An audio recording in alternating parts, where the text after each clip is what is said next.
with a huge thank you what you have done to humankind and to the planet and for me. Okay. You have been my eye-opener, especially on the reptile topic, and I'm very grateful for what you're doing and all the risks you take. And okay. I'm really admiring you. Well, thank you very much. And since you started with Biggest Secret 98, here in Sweden, your translator and others said, "Oh, Icke has gone mad." I said, "Oh, well, let me read the book." I wrote the book. It was the usual David Icke, only new information. I couldn't judge whether the reptiles are there or not. I've never heard about it. But I started to make my own research from that day. And I found evidence on evidence that you are right.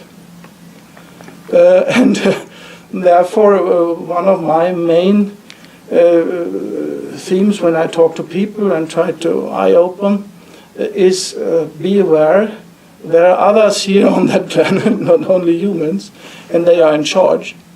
And they are reptiles, there are different races, white dragons and so on.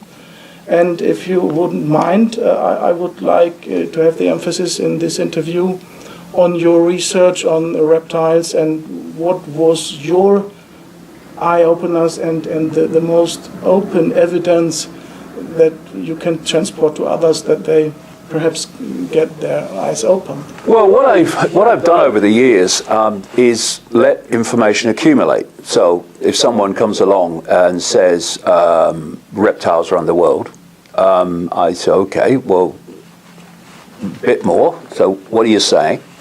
And I won't then say, hey, reptiles run the world. I'll just leave it and see where it goes, and see where it goes, and see where it goes. And my life since I had my big awakening in 1990 and 91 has been extraordinarily synchronistic in terms of the way the information's come to me. In the early days, early years, the information was all names, dates, places, government conspiracies, banking conspiracies, the web of control in the world of the scene and secret societies and what have you. And then from about mid-90s, I was in the United States talking, in those days, to next to nobody. But over a period of about, I don't know, 15 days, I met something like 12 different people, and I was going to a different city every day, who told me basically the same story, that in theme, obviously the detail was different, of how they'd seen people look human, change into a reptile figure, and then change back again. Some of them had had this experience in the course of their everyday life. Some had had the experience meeting people like within the Jehovah's Witnesses and other such organizations in Salt Lake City and in New York. And others had been involved in mind control, government mind control projects, and had experienced it on the inside. And it started to build. And then eventually I met in South Africa a man called Credo Mutwa, who's now well into his 90s, Credo. And he is a Zulu shaman and the official historian of the Zulu nation. And he started talking to me about what he called the Chitahuri, which were in Zulu legend, Zulu lore, a reptilian race that is manipulating human society. And then you then start looking in other parts of the world. You look at the Mayans and the whole reptilian theme of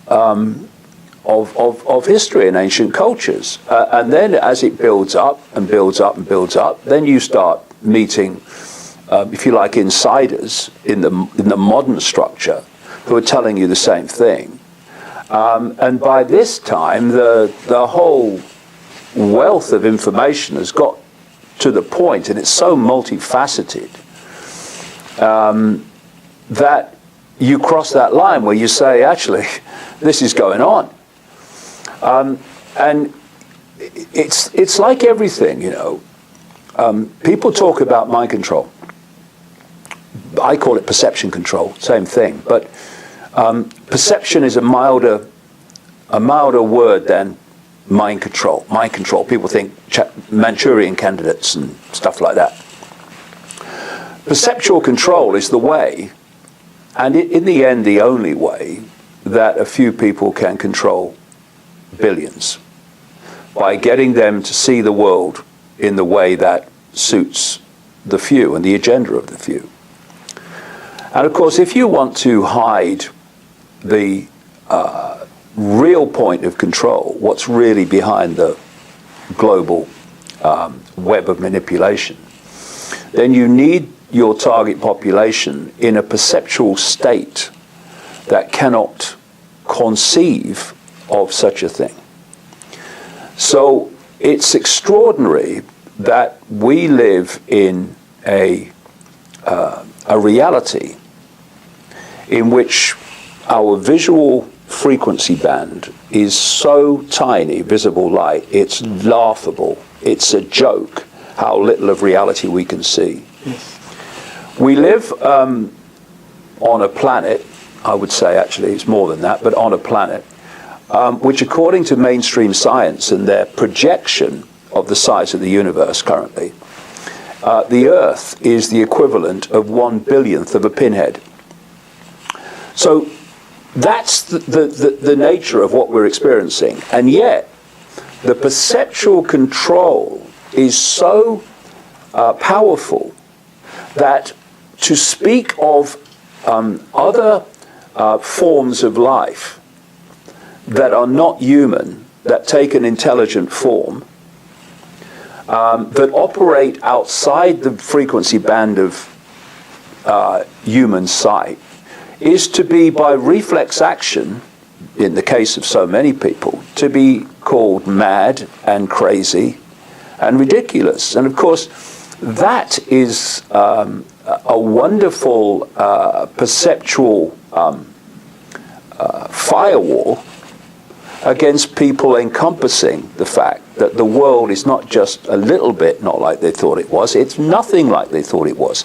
And this perceptual prison, what I call the postage stamp consensus, this narrow band of sense of the possible, is so tiny, and it goes from cradle to grave through the education system and peer pressure and media, all within this tiny band of perceptual possibility, that what is happening in the world, compared with what people perceive as possible, is so vastly, vastly different that cannot make the leap to encompass even the possibility of what is really going on.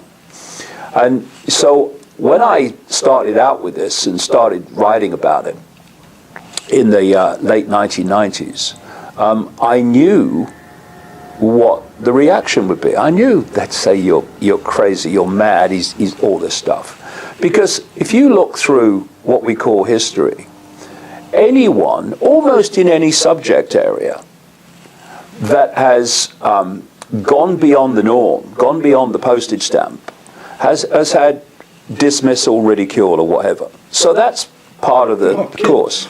Yeah. But my philosophy is this: if what you say has validity, and you keep talking about it, and and don't stop because of the reaction, then if it has validity, eventually it will be shown to be so. And what has encouraged me greatly is how I'm seeing today, both in numbers and the kind of people who would have gone like that a few years ago to this, are now looking at it in a new light. And there was a man came out about the last year, 18 months. He wrote a book and has done done more than a few interviews in the alternative media, called William Tompkins, who claims to have worked in a, quote, think tank based in San Diego at the naval base. And I know from my own research going back to the 90s that one of the most significant parts of the American intelligence community is naval intelligence. And so much goes on there, not least in relation to extraterrestrial, non-human interaction with the world, that what he said about that made sense to me. And he does produce other documentation. But what he's saying is, from his insider knowledge, a reptilian race controls world governments, and its command center, as he calls it, is the moon, which of course made my ears prick up, because I've been talking about the moon and its effect on human behavior and human perception for quite a few years now. So we are now reaching the point where far greater numbers than ever before are starting to look at these apparently far out concepts and seeing that maybe they're worth looking at a bit more deeper than saying he's mad and walking away. Yes. Also, my research showed me that there is a devil. The devil is a positive being. Because he loves God, he took the role of the negative to test. And then he has an own world, and this world is always hierarchy, because nobody wants to stay by its own will. And he has to use mind control, and he has to have pyramid structures. Only the top of the pyramid is controlled, and then the rest is controlled. My research shows me that the reptilians, even the highest ones, the Draco, the white Draco reptilians, are under mind control themselves from the Archons. And Archons is artificial intelligence, a kind of virus for the whole universe. Do you know what is between the Archons and the devil? Well, I mean, we all look at things in our own way, and we have our different symbols and we have different names. You know, in my books, like the last one, Phantom Self, and in the talks I'm doing on this world tour, my concept of what you call the Archons and what the Gnostic people left us in their texts is that what they call the Lord Archon or Demiurge is basically a very distorted, inverted state of awareness. Because we get so addicted to the world of form, because that's all we see, that our perceptions often can only perceive life, consciousness, awareness from the perspective of some kind of form. Does it have a head, two legs, two arms, and a torso? From where I'm coming from, and the Gnostics talked about the fact that in their base form, these archons were energetic. For me, what we are looking at is a state of awareness, a very inverted, distorted state of awareness. And this awareness is seeking to assimilate other life within itself. In other words, if you take this, what I'll call archontic awareness, to be a computer virus, it wants to infect all the computers. So the computers start responding, perceiving, and therefore behaving in ways that align with its state of inversion and its state of distortion. And so when I look at what we call reptilians and greys and all these other expressions of form outside of the human, I see them as being assimilated into this inverted awareness. So You can see a reptilian form, you can see this form, you can see that form, you can see a human form. But what's calling the shots, what's driving the perception, what's driving behavior is this sense of awareness, this distorted sense of awareness. And if you look at how the Gnostics basically describe these archons, it breaks down very powerfully to what is known as the hair test of psychopathic traits. First of all, no empathy, parasitical nature, pathological liars, willing to do whatever they need to do to get what they want. I mean, you break down the traits of a psychopath, and you're basically describing these entities. And what I would say is what you're actually describing is this state of awareness that has assimilated these entities. And I go into this in the last book in great length, and also in the talks, because this archontic form of what we would call artificial intelligence, AI. I don't call AI artificial intelligence. I call it archontic intelligence, because that's what I suggest it is. What's been happening is, and not least through reptilian and grey and manipulation. In other words, manipulation through those forms of this awareness. Humanity has been manipulated along a road where we have developed intellectually to the point where we can technologically build our own prison, but not spiritually enough. In other words, not expanded awareness beyond the program enough to see that that's what we're doing. And what I'm saying is that what we're seeing now being built all around us in the technologically connected world of smart technology and the Internet of Things, where everything's connected to the Internet, a structure is being built to allow this archontic or artificial intelligence to take the world over completely. No middlemen or women necessary anymore, because if you follow the story of what's going on, and what even CIA people like David Petraeus, when he was head of the CIA for a short time, was talking about with the Internet of Things, is the plan is that everything is connected to the Internet. Now you go into Silicon Valley and you go into the Ray Kurzweils of this world, this Google executive, who's openly saying that by 2030 that the human mind, the human brain, will be connected to what he calls the cloud. What is the cloud? It's a technological sub-reality, the one I've been writing about all these years.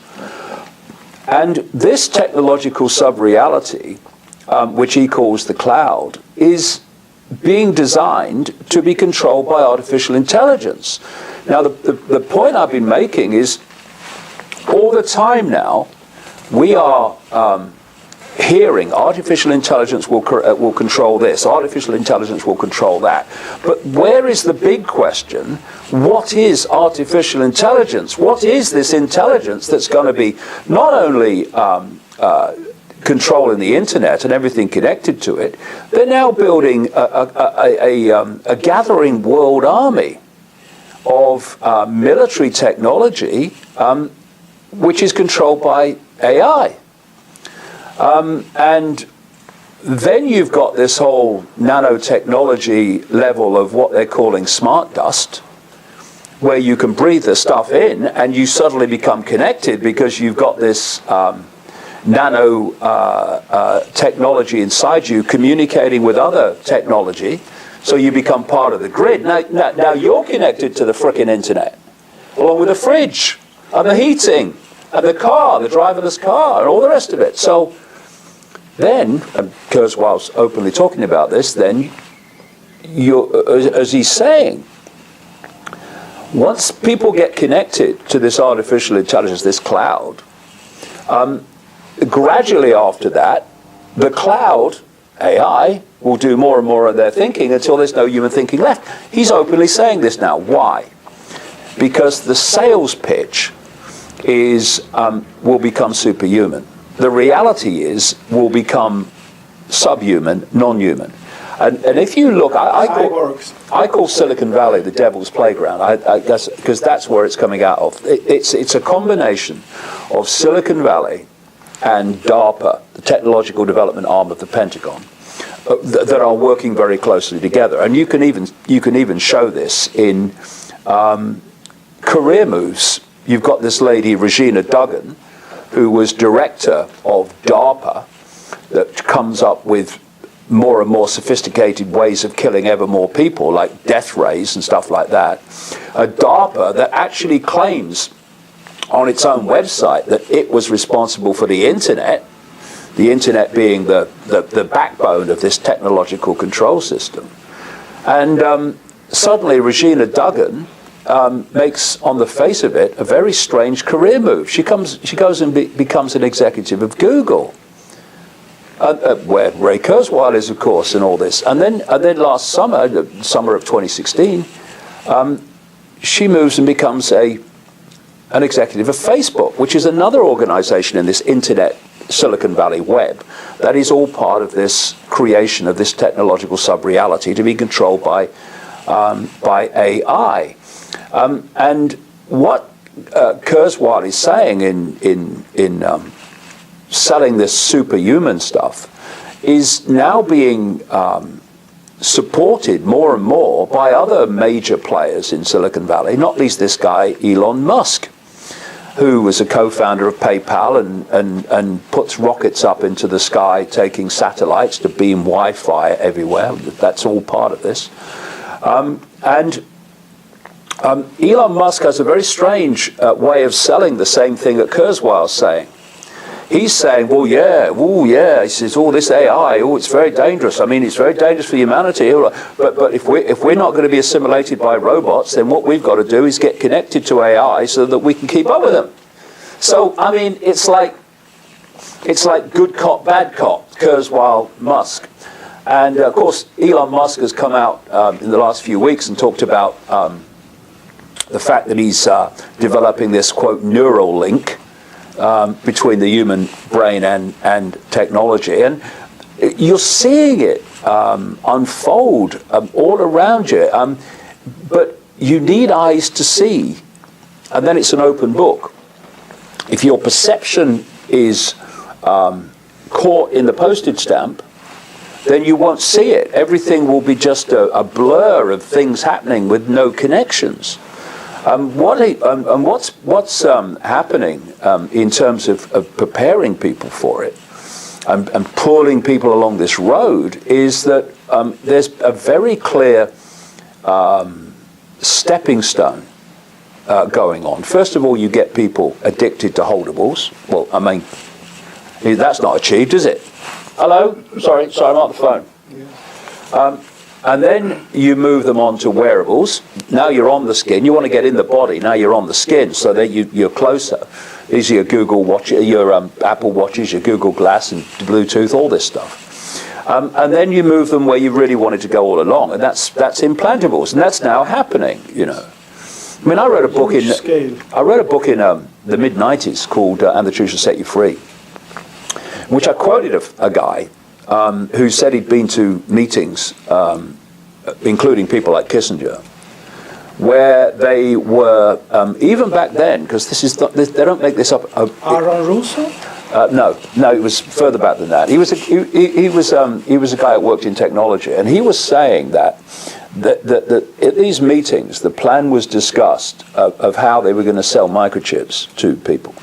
And one of the ways, two of the ways, so one of the ways I'll talk about first, was that they were going to say to parents, if you microchip your children, you'll always know where they are, you'll never lose your child again. Prince of England. That is being used virtually word for word in American states now to persuade parents to microchip their children.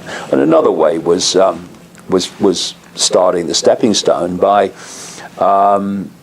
microchipping people who were suffering from dementia, so you'd always know where they were. And of course, once you get it, and it's like, of course, the first step in this really was microchipping domestic animals.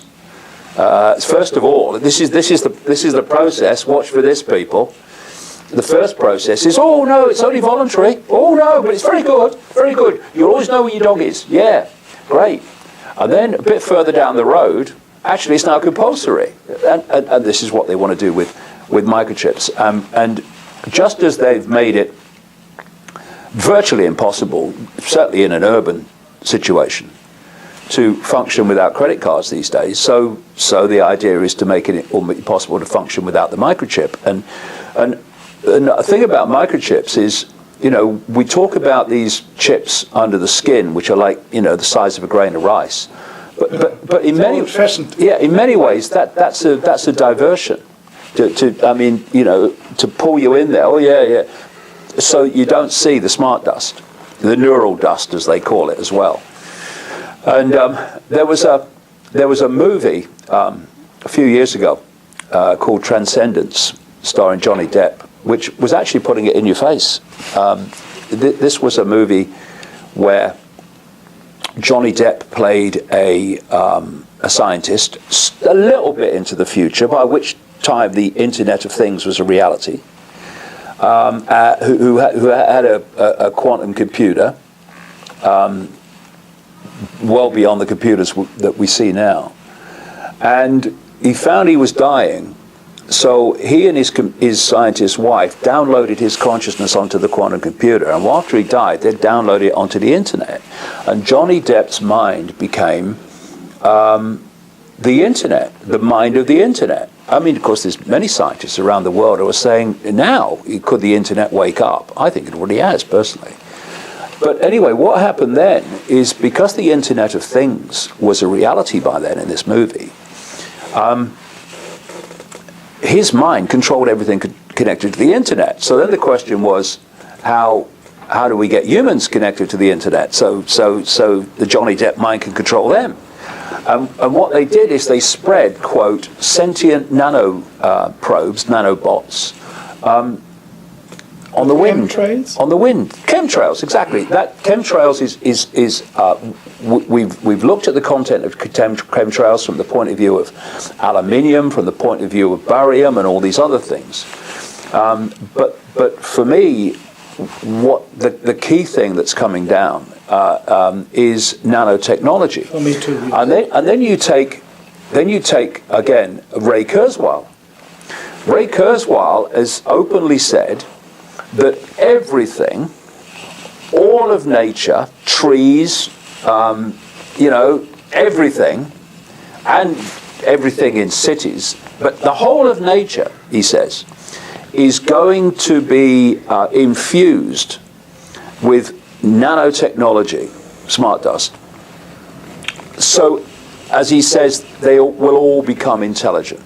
Well, on a level of consciousness, they're already intelligent, but he's missed that one. Now, that obviously comes to a question. Well, how are they going to do that? Well, how are you going to bathe the entirety of nature with nanotechnology, except from the sky? This is what is happening. And of course, if you want a cloud which everyone is attached to, then that cloud must be everywhere.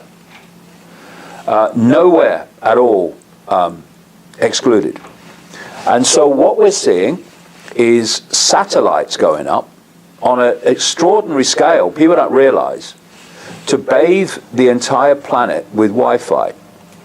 And appropriately, last year, there was a rocket exploded at Cape Canaveral, which was an Elon Musk rocket from his SpaceX organization. And it was about to take a Facebook. You know Facebook, so just social media. That's all it is. Oh, I'm just going to the toilet. I'll be back in a minute. All that. That's all it. No, it's not. Facebook and Google and DARPA and all these other organizations, SpaceX, they're all connected. And it was about to take up a Facebook satellite to bathe vast swathes of sub-Saharan Africa with Wi-Fi. And to give people an idea of the scale we're talking about, not that long ago, only a few months ago, an Indian satellite broke the record, or an Indian rocket rather, broke the record for the number of satellites taken up in one launch. 104. 104 satellites on one rocket.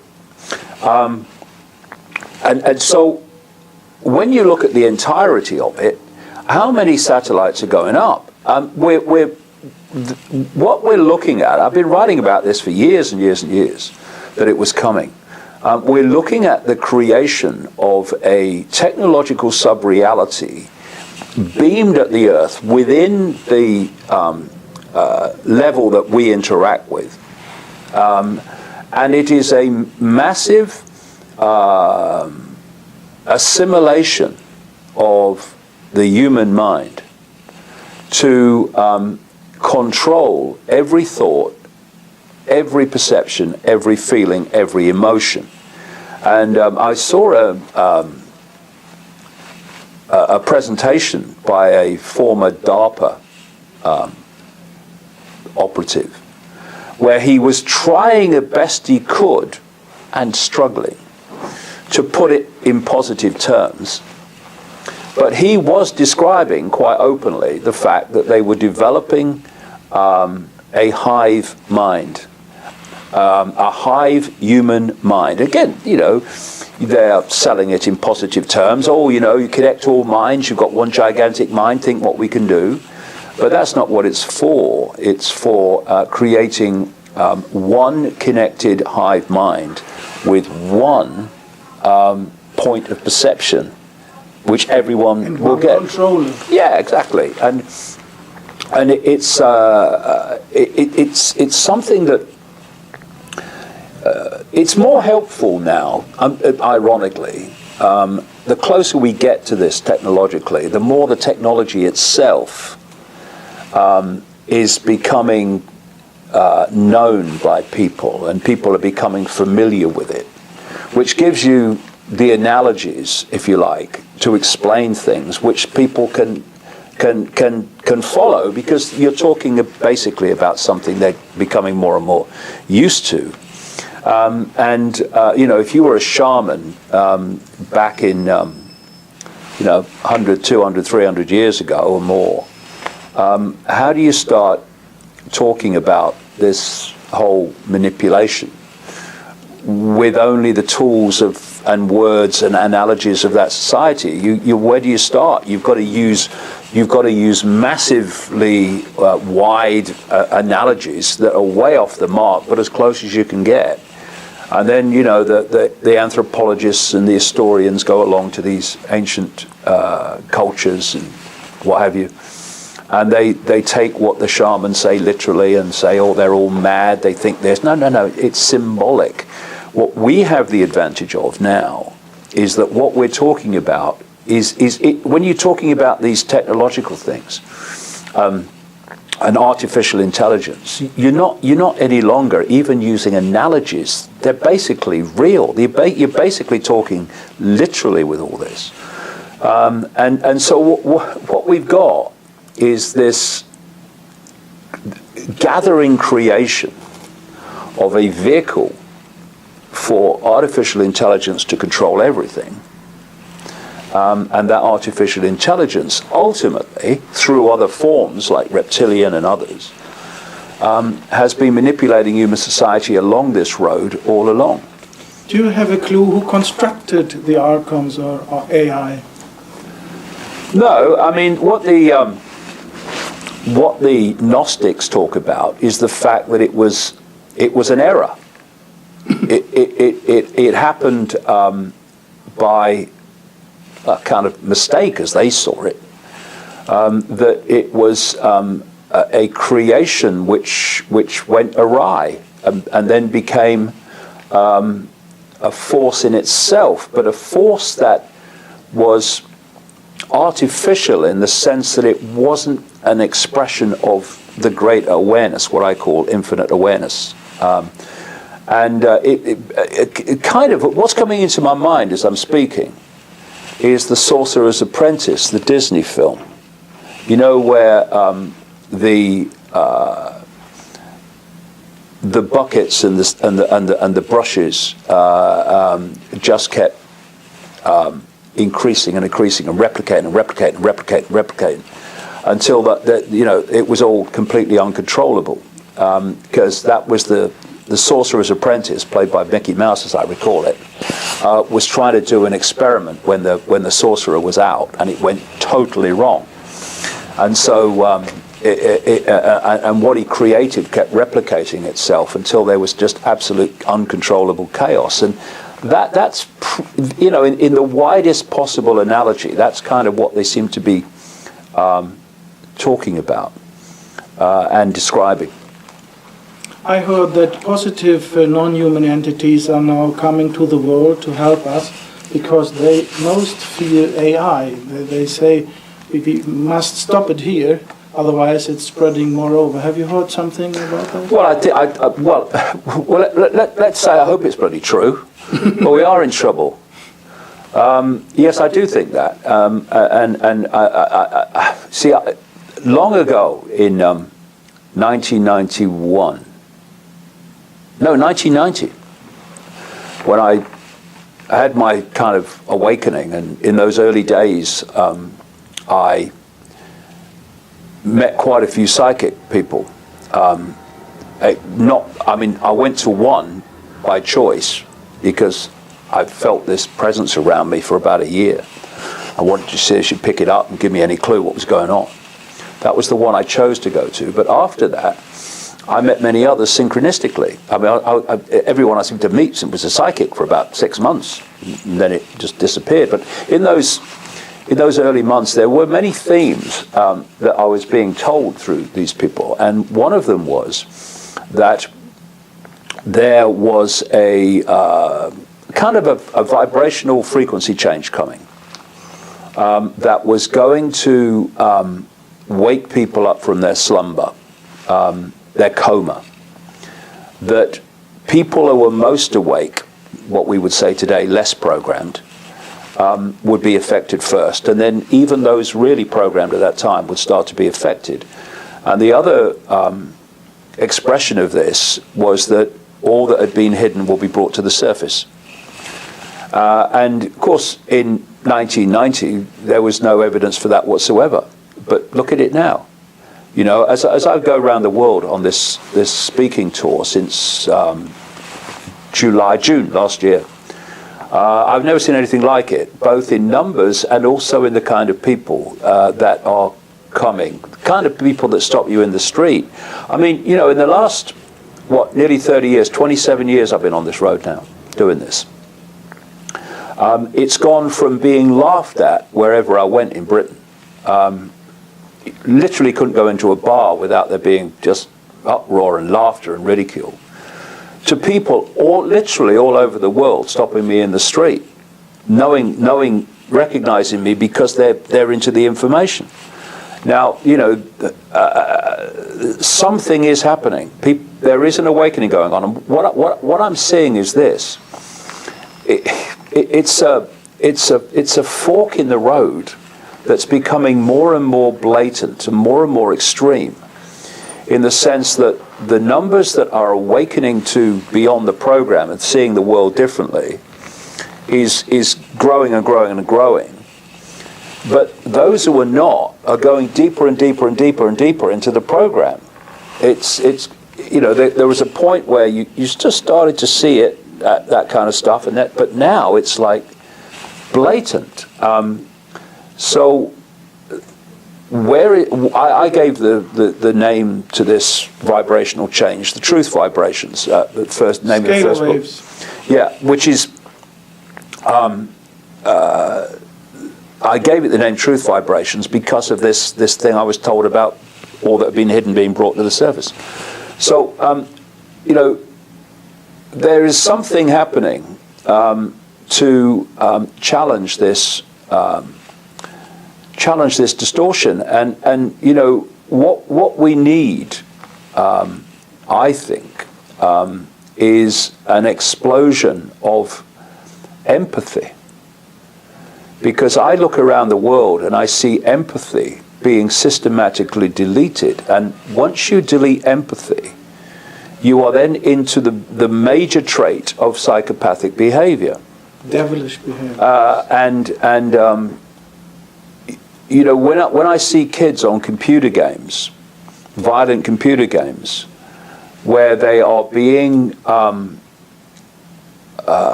exposed to empathy deleted behavior. Kill, oh, got him, kill, over and over, cumulatively. It's actually deleting empathy.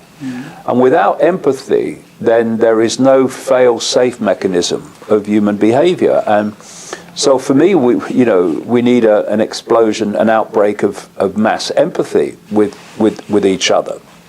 The ability to put ourselves in the feelings of others. And that only really comes when you can expand your awareness, you can expand your self-identity, you can expand your perception of reality beyond the program. Because once you're in that narrow band of programming or perception, everything seems apart from everything else. When you expand your awareness, you start to see that everything's connected to everything else. And the way that we live our lives and perceive things completely transforms once you start to realize the true nature of reality, i.e. we're all one consciousness experiencing itself. Instead of, I am this person with this name, in this body, with this color, and this religion, and this country, which tends to pull people apart. And, it's like, what I've been saying over the years is that part of this hijack of human perception has been to move our point of interaction with reality and each other from the heart to the head. And the head should serve the heart, not be a dictator of it or close it down. And of course, this is where empathy comes from. I mean, you feel it. I mean, you feel it when you're feeling empathy. This is where you feel it. Oh my God, that's terrible. You don't say, "Oh my God, that's terrible." Oh, God, that's terrible. You can't put mind control on the heart, but only on the brain. Yeah. So, and I think that's because of the frequency band that they can operate in. So, if you can get people in their head, the head, especially the left side of the brain, just sees everything as apart from everything else. So you have survival of the fittest, dog eat dog, every man and woman for themselves. Whereas this would never see love like that. Interestingly, in the Gnostic writings that were found at Nag Hammadi in Egypt in 1945, the writings that actually have given us a big fix on their way of seeing reality, they describe how this archontic force infused into the human form what they call the counterfeit spirit. And they go on to say that this counterfeit spirit hardened the hearts of the people. Mm-hmm. And what I would say is that this counterfeit spirit is actually a form of AI. It's the archontic force, and it's when I look at terms like being born with original sin and all this stuff, I think it could well actually be describing this counterfeit spirit. And when you look at human behavior, and you look at human behavior through a long period. And you look even at the religions and what have you, there is this common theme of these two forces pulling against each other. One is the heart, I would say, and one is this archontic awareness, or lack of it, this inversion. And when people get pulled into hatred and violence and conflict and selfishness and all these traits that unravel the harmony of human society, I say that they are reacting to this counterfeit spirit. And when they can come to the heart and they see things as, and they want things in harmony and compassion and empathy and all this, I say that's the true nature of human. And the true nature of the human, i.e. the true nature of consciousness, having an experience as a human, is overwhelmed by, often, by this counterfeit spirit and its traits. Now, everything in this reality is a frequency. And so the counterfeit spirit is a frequency band. The heart is a frequency band. If you go deep into consciousness, you go beyond the realms of frequency eventually, but it's a frequency.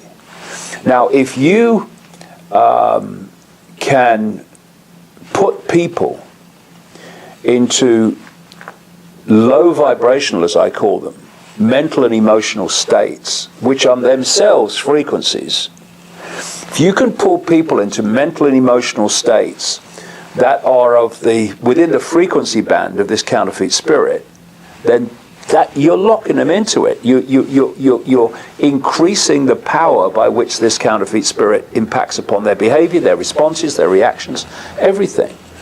And you know, when you look at things like the behavior of ISIS, I would say the behavior of the Saudi Arabia royal family, who have funded ISIS, and the reason that ISIS act like the Saudi Arabian royal family is because one created the other, and the Saudi royal family created ISIS on behalf of the West, not least America and Britain primarily. But the Mossad and CIA also. Yeah. So, but the point being that when you look at the behavior of ISIS and what they do to people, how they treat people, that is classic archontic psychopathy.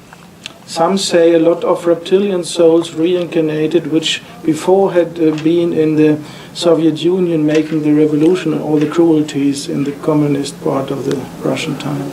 Well, I think if you see, you know, you can look at it and you can say, look how bad the Soviet Union was, and then you look at what America has done to the Middle East and what America has done to many parts of the world. You look at what Britain has done, my goodness. Yes. You look what Pol Pot did. You look what Hitler did. You look what Stalin did. You can pick these expressions of this extreme state of counterfeit spirit all over the world, but the common denominator between them is not communist or fascist or whatever label we give to it. It's the counterfeit spirit expressing itself. You know, I mean, you look at what Hitler did, oh, that's fascism. You look at what Stalin did, oh, that's communism. Excuse me, it's just an expression of the same state of being, mate. You're just giving it a different label. I see this. I see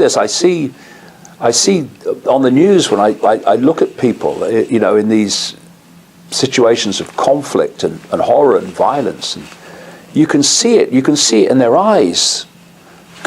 There is a look in their eyes that you see. It's a common thing. Often a deadness, because basically they're vehicles of this spirit. They're not expressing their own awareness. They're basically computer terminals on the internet of this counterfeit spirit, which is a very appropriate analogy, given this counterfeit spirit ultimately is what we would call artificial intelligence. So this is the other thing. People conceive that the biological is natural and the technological is technological. The force that's behind all this, including the reptilian expression of it, they see the biological as technological. The biological to them is technological. So it is. So therefore, creating a vehicle, a biological vehicle for this archontic awareness has already been done. But there's still if you like, the true human that's there to push against this full-blown archontic perceptual control, to push against it. This is why people, they, you know, like I say, through history, you've had this feeling of Satan, get behind me, and all this stuff that people say. What they want to do with the transhumanist agenda is to so connect the human mind to this AI technological sub-reality that human awareness, that human consciousness, that human state is shut out altogether. Doesn't mean that it won't exist in some form, but not in a form that can impact upon perception. They want to cancel the contact to God. Yeah, because they want, well, I call God infinite awareness, but it's just a different way of seeing it. But the whole process of human control is focusing attention overwhelmingly in the five senses at the exclusion of expanded awareness that will be able to see the forest, whereas the five senses can only see the twigs. And the reason you know, humanity has been so easy to bring along this road to develop intellectually so we can build our own prison, but not spiritually so we can see that's what we're doing, is because the intellect is obsessed with the twigs. And they cut 10 of our 12 DNA strings. Yeah, many people believe that. It does absolutely make sense. But the fact that there's a great quote from Nikola Tesla. He's talking about science, mainstream science. And he said that science thinks deeply, but it doesn't think clearly. And he said you can think deeply and be quite insane, but you can't think clearly and be insane. And so when you look at the intellect, it is able to think deeply about the twigs, seeing everything as a part, the dots. Exactly. But it can't think, therefore see clearly how the dots connect. And so you can pull people along this road and they'll build their prison, and anyone that's going along this road is going, look at it, it's so obvious. Don't be mad, don't be crazy, you're insane, and all that stuff. And this is how it's been done. It's really simple, really, what's gone on. And so this unity between the intellect and consciousness beyond the intellect is their worst nightmare, because once that happens, it's like the veil lifts and you can see it. Mm-hmm. Would you agree that humankind since 2012 changed from a negative to a positive timeline? I don't know. All I can say is that I've seen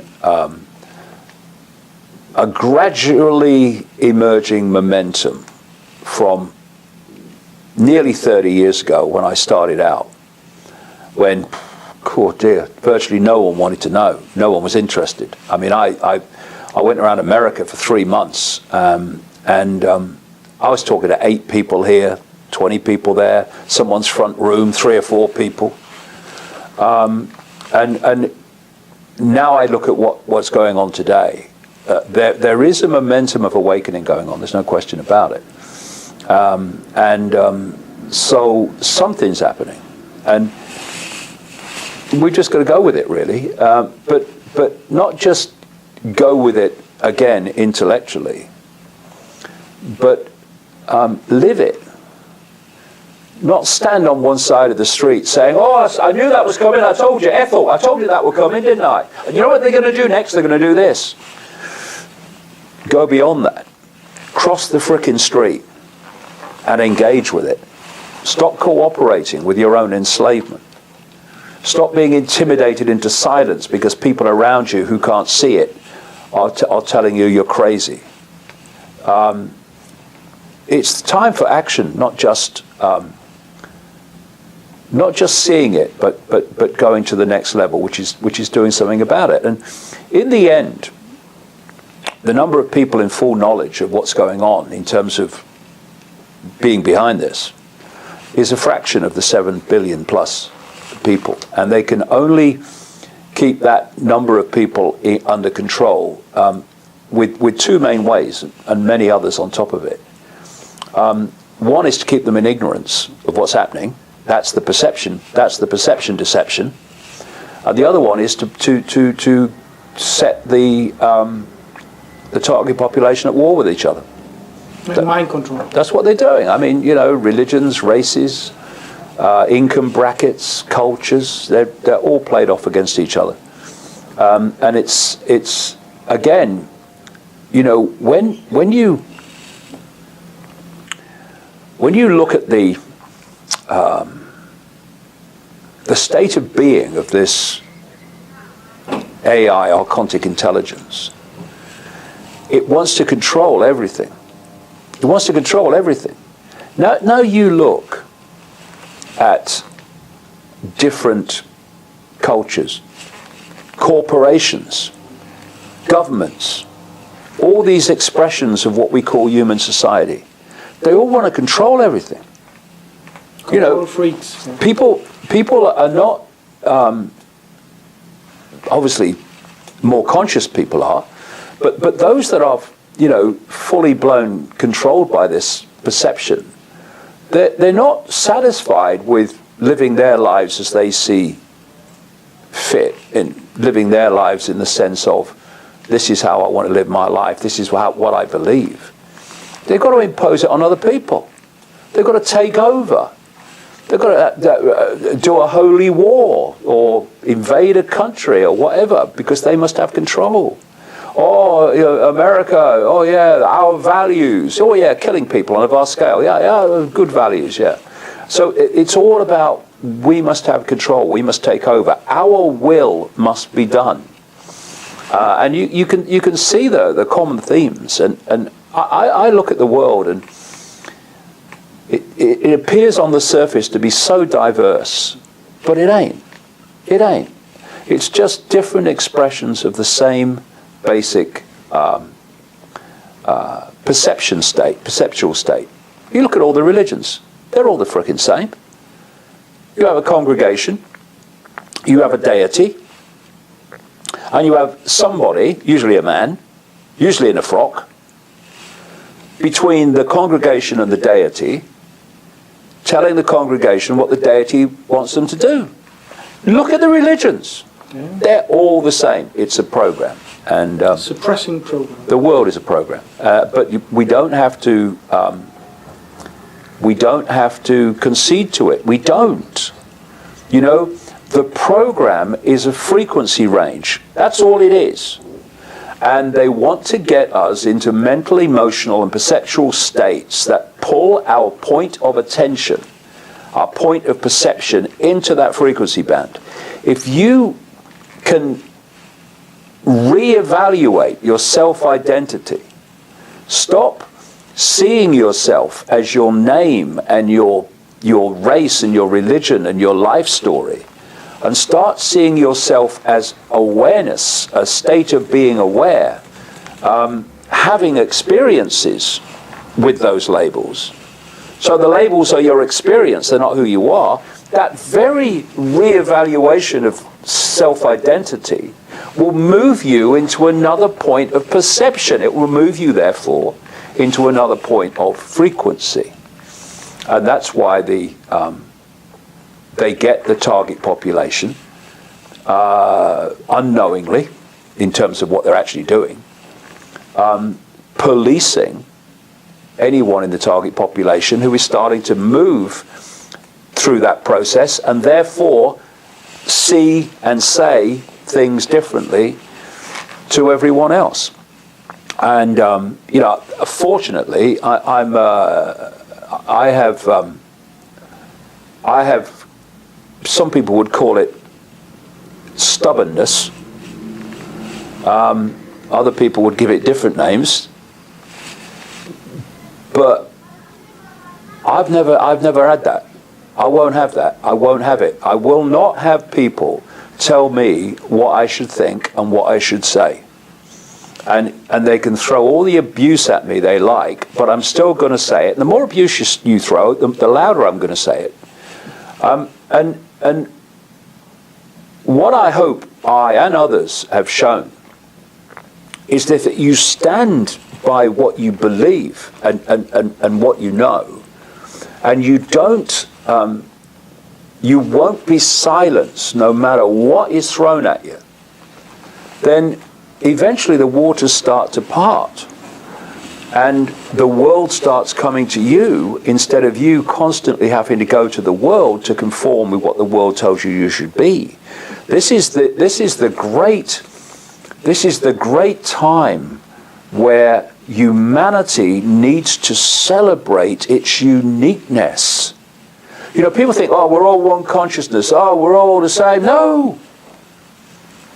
What is this infinite awareness? It's all possibility. It's all potential. It's all that is, has been, and ever can be. Therefore, to celebrate uniqueness is to celebrate the awareness that we are. It's when you start to cease to self-identify with being this awareness, eternal awareness, that you start to solidify into uniformity, which is what's happened in this world. When we start to self-identify with expanded awareness, then we start to not just see and express, but to celebrate the fact that we are, yes, a point of attention within the same awareness as everything else, but we're a unique point of attention with a unique perspective, a unique expression of all potential, all possibility. And so this is the time to celebrate diversity, not just in yourself, but celebrate diversity in others. And then we can start to move this solidification of perception where to be the same is to be celebrated instead of being different. Completely different way of looking at the world. A very thrilling aspect of the reptile theme is the shape-shifting. I have heard from Stuart Swerdloff they need exactly a split 50% human genes, 50% reptilian genes to be able to shapeshift. What do you know about that? Well, I mean, I know Stuart. Yes, Stuart says that from his knowledge inside of mind control projects like at Montauk in New York. For me, I say these hybrids are dual energetic fields. See, just different way of looking at it. I see what we call physical as holographic, illusory physical. So basically, the holographic illusory physical is a projection. So I focus on what the projection is coming from. And these are energetic fields, energetic information fields with different codes. And the dominant code is the one that people perceive and therefore decode. So that's the one they see. So when the dominant field is the human field, the human part of the hybrid, then anyone observing that person will see a human. But if the other field becomes the dominant one, which it does when they're out of human sight among themselves, then the observer will then decode that field, and to the observer, someone will have moved physically, solidly, from one form to another. But the only